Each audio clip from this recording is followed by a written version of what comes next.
আপনি ভাবেন যে একটা দেশের ক্রিকেট বোর্ড, সেই দেশের ক্রিকেট বোর্ডের আগে কারা কর্মকর্তা ছিলেন, এখন কারা কর্মকর্তা, এটা ব্যাপার না। ব্যাপার হচ্ছে ক্রিকেট বোর্ড তো একটা ধারাবাহিকতা। সেই বোর্ডের এগেনস্টে একের পর এক আর নারী নির্যাতনের অভিযোগ উঠতেছে, নারীদের প্রতি বৈষম্যের অভিযোগ উঠতেছে। ৩-৪ দিনে দেশ টালমাটাল হয়ে গেছে। ক্রিকেট তো বটেই, সমস্ত অঙ্গনের লোকেরা এখন এটা নিয়ে কনসার্ন। রাষ্ট্র কনসার্ন, বিভিন্ন সিভিল সোসাইটির লোকেরা কনসার্ন, ইভেন টিআইবির মতো প্রতিষ্ঠান তারাও একটা বিবৃতি দিচ্ছে এটা নিয়ে যে কেমন হওয়া উচিত তদন্তটা। এবং তারা বলছে যে তারা দীর্ঘকাল ধরে এর জাতীয় সুপারিশ করে আসতেছে ক্রিকেট বোর্ড নিয়ে, ক্রিকেট বোর্ড এগুলোতে পাত্তা দেয় না। মানে এটা ক্রিকেটের জায়গা থেকে দেখলে একটা স্টেট অফ ইমার্জেন্সি হওয়ার কথা।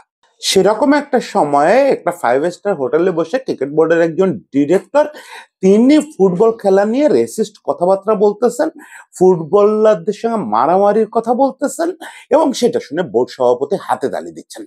মানে কোন একটা জগতে আমরা আছি, কোন একটা মানে ফার্সের জগতে আছি, রসিকতার জগতে আছি, যেখানে স্বাভাবিক হতো, মানে সবচেয়ে সুন্দর দৃশ্য হতো, সবচেয়ে আমরা বুঝতাম যে ক্রিকেট বোর্ড এই পুরো ব্যাপারটা কেঁপে গেছে, যে না আপাতত যা যা প্রোগ্রাম ছিল সব স্থগিত। আপাতত আমাদের সবচেয়ে বেশি এখানে কার নাম আসতেছে, সিইও নিজামুদ্দিন চৌধুরী সুজন, তার কাছে অভিযোগ গেছে, সবাই বলতেছেন যে তার কাছে অভিযোগ গেছে।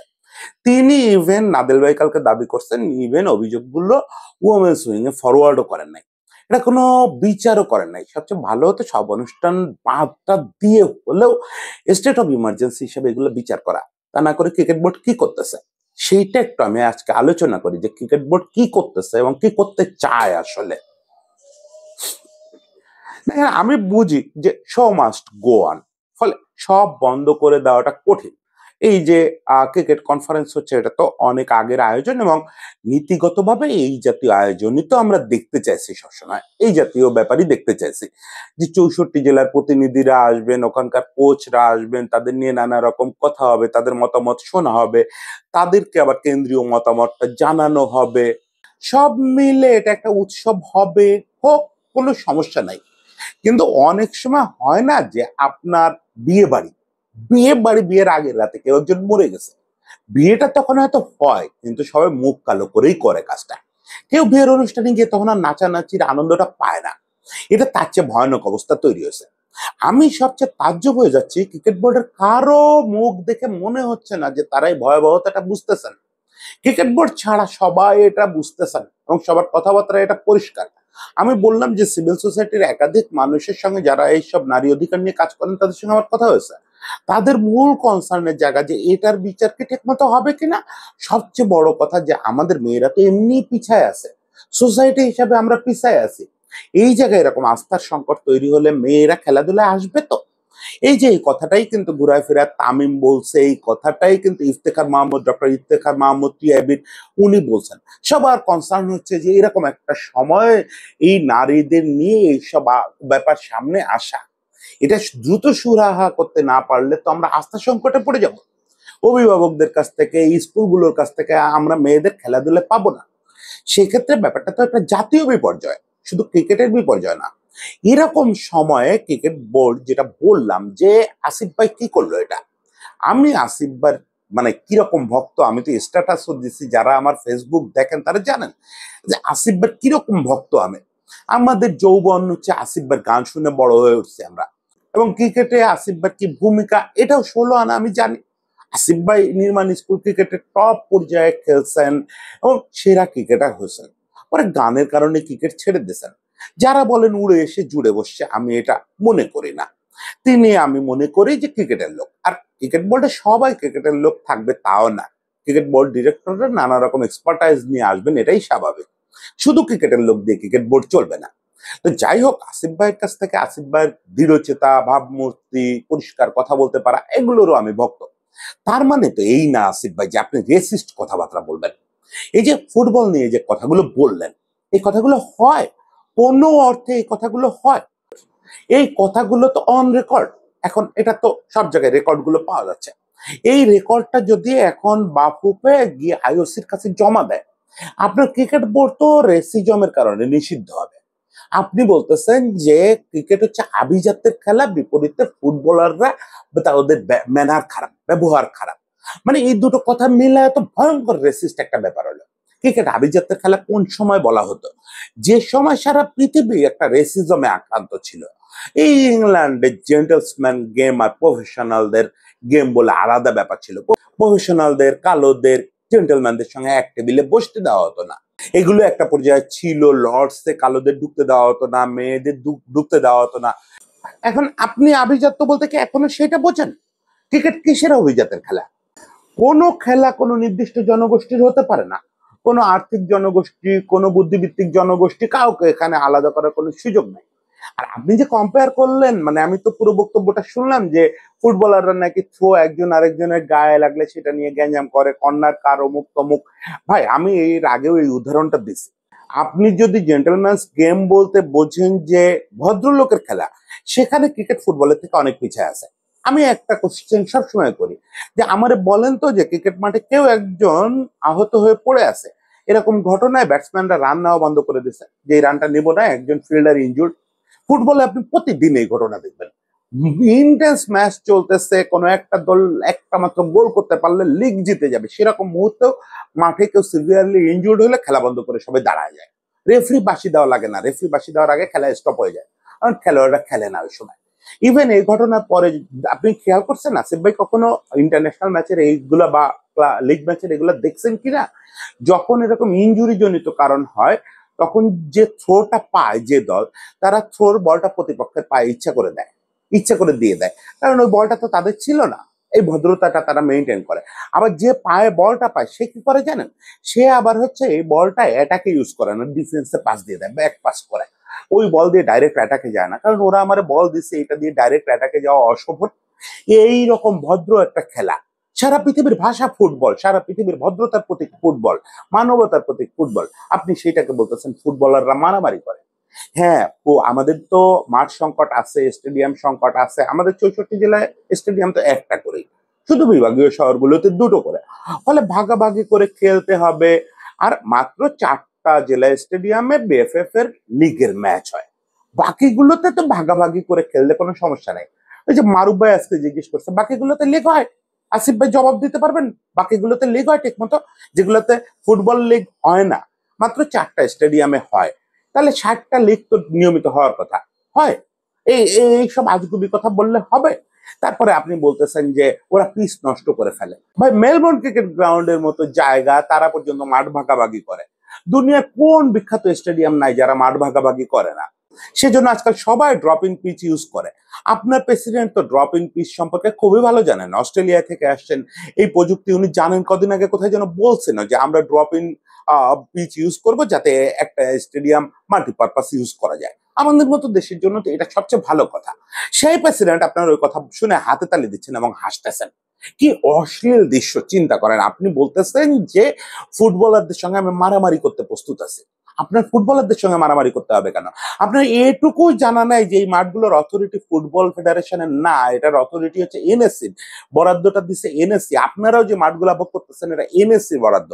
কালকে যদি মিরপুর স্টেডিয়ামের বরাদ্দ বাতিল করে দেয় এনএসসি, তাহলে আপনারা ক্রিকেট নিয়ে কই যাবেন? এই যে হোম অফ ক্রিকেট সাজায় বসছেন, ক্রিকেট নিয়ে আপনাদের রাস্তায় দাঁড়াইতে হবে। আপনাদের মালিকানার স্টেডিয়াম কোথায়? হাজার কোটি টাকা আপনাদের ব্যাংকে পড়ে আছে, এখনো পর্যন্ত আপনারা একটা স্টেডিয়াম তৈরি করতে পারলেন না নিজেরা। পূর্বাচলে কত বছর ধরে হচ্ছে হচ্ছে হচ্ছে হচ্ছে, এসব কথা যদি লোকে বলে কি জবাব দিবেন? এখন কথা হচ্ছে, আমি প্রথমত বলি যেগুলো অসংলগ্ন কথা, আপত্তিকর কথা, এগুলোর জন্য আমি পার্সোনালি বিশ্বাস করি যে ক্রিকেট বোর্ডের অফিসিয়ালি ক্ষমা চাওয়া উচিত। আসিফ ভাই সহ ক্রিকেট বোর্ডের স্টেটমেন্ট দিয়ে ক্ষমা চাওয়া উচিত। পৃথিবীর সবচেয়ে পপুলার একটা খেলা এবং মানবতার একটা খেলা নিয়ে আপনি এরকম রেসিস্ট মন্তব্য করবেন, আপত্তিকর মন্তব্য করবেন, এটা খুব খারাপ, খুব খারাপ। এটা অবশ্যই হওয়া উচিত না। এবং সেটা আপনি কখন করলেন? যখন কিনা আপনাদের সবার ফোকাস থাকা উচিত ছিল জাহানারা ইস্যু, মানে এই নারীদের নির্যাতন, বৈষম্য, এইসব ইস্যুতে। সেগুলাই আসলে ফোকাসে থাকা উচিত ছিল। ওকে, অনুষ্ঠানটা হচ্ছে হোক, এখানে যেটুকু বলা দরকার ওটুকু বলে আমরা সরে আসি, সরে এসে নিজেদের মধ্যে আলোচনা করি যে হোয়াট টু ডু। আপনি কি সিইও সাসপেন্ড করছেন এখনো? এত অভিযোগ তো তার বিপক্ষেই, তিনি শপথে বহাল থাকা অবস্থায় কিভাবে পূর্ণাঙ্গ তদন্ত হবে, সুষ্ঠু তদন্ত হবে? যখনই এই যে সম্মানীয় যে তদন্ত কমিটি করা হচ্ছে, এই কমিটি কোনো পেপারস চাইবেন, আপনি কি আশা করেন এই সিইও প্রকৃত পেপারস দিবেন যেটাতে উনি ফেসে যাবেন? এখন এই যে জাহানারের চিঠি নিয়ে কথা হচ্ছে, এই চিঠি তো খুঁজে পাওয়া যাবে না।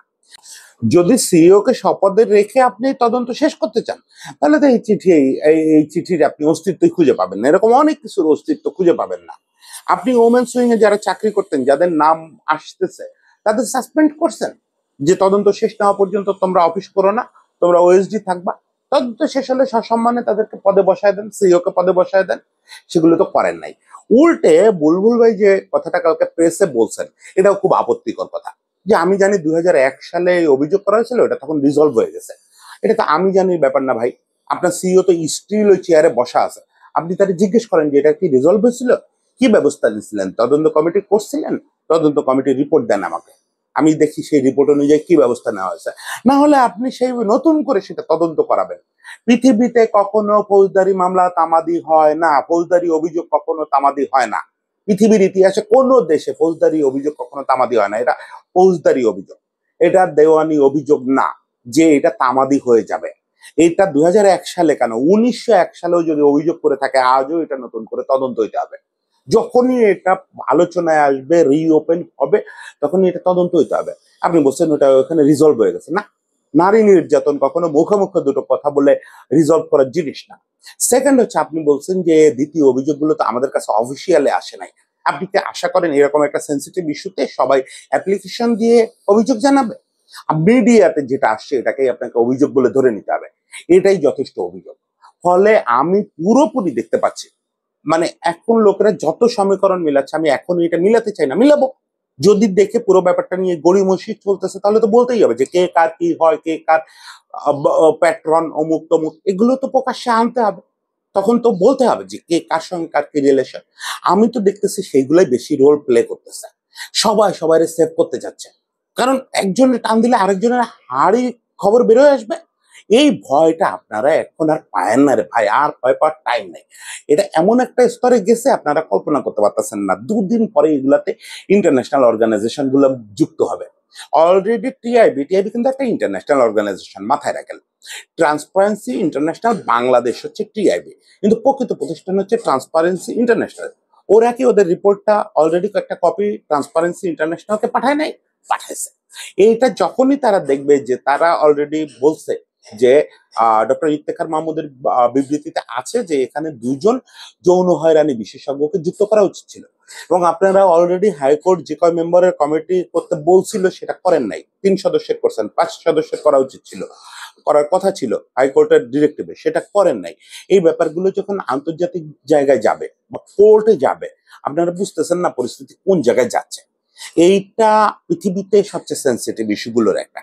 সারা পৃথিবীতে আপনারা যে ইস্যুটা নিয়ে এখন ডিল করতেছেন, যেটাকে নিয়ে হাসি মশকরা করে আপনারা আসলে অন্য কিছু নিয়ে আরো হাসি তামাশা করতে চাচ্ছেন, সেটা আসলে আপনাদের জন্য সবচেয়ে ধ্বংসাত্মক ব্যাপার।